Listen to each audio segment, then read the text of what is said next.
If you feel that you're back at zero after every completion, after every transaction, then this video is for you. How do you build a pipeline?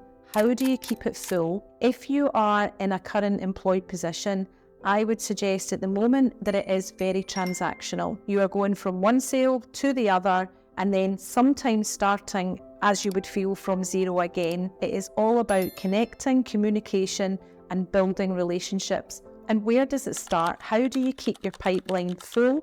How do you not have to start from zero each time you sell a property? You use this tool. Now, if you don't have one of these tools, then you're probably still living in the 1980s, but most of us have what we call a mobile phone. How many connections do you have on there? Do your connections know that you can help them with potentially the biggest transaction of their life? Why would they not choose you?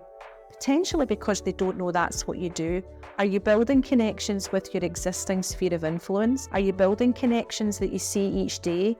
Or do you go to the office and you wait for the phone to ring and you then deal with a transaction on a transactional basis each and every time? A lot of the agents that join self-employed models, their biggest fear is, how do I get clients? My acronym for lead generation, let's engage and do something. That is the start of a relationship to then get to the outcome and the privilege of selling somebody's home. With a self-employed agent, we do things differently. We are the people that are there from day one, doing the discovery appointment, doing the appraisal, and then seeing that sale right through till the end, till we then hand over the keys. That is a real privilege to be able to do that for somebody. It starts with making the calls, making the reach out, letting people know that you will be the person that looks after them. Do your neighbours know what you do? There is nothing worse than if you see a for sale board go up in a neighbour's garden and it's not yours or it's not your company's. We can stop that from happening. Let the people know round about you that you can help them with the transaction of selling their house as and when they need it. We want to be the person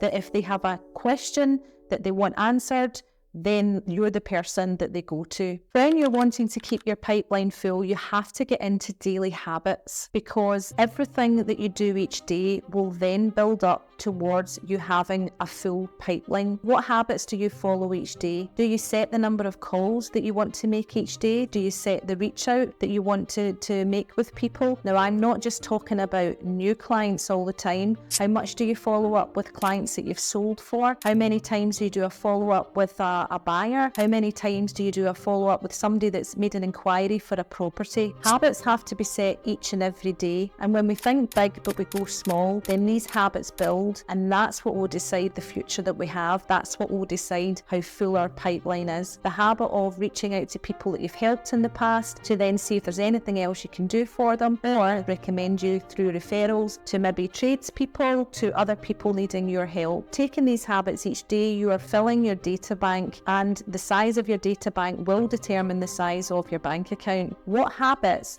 do you have each and every day to ensure that your pipeline is always full? Before I tell you the last thing that's going to help keep that pipeline full, how great would your life look if you weren't living month to month, wage to wage, and that you had transactions coming through, sales coming through, that you knew would then mean that you could book that holiday, that you could take the kids to Disneyland if you want, that you could then look at buying the new car that you want? How would that benefit your life? I want to tell you about a free workshop that I'm running on the 24th of April at 7 o'clock GMT time. That will then go through the 3 strategies that I train and I coach my agents. Whether you're employed, self-employed, thinking about it, please go to evfoster.com or check the link in the description. Register to come along to the workshop. What have you got to lose? Now let's get into the third system for keeping that pipeline full. For me, it's all about follow-up.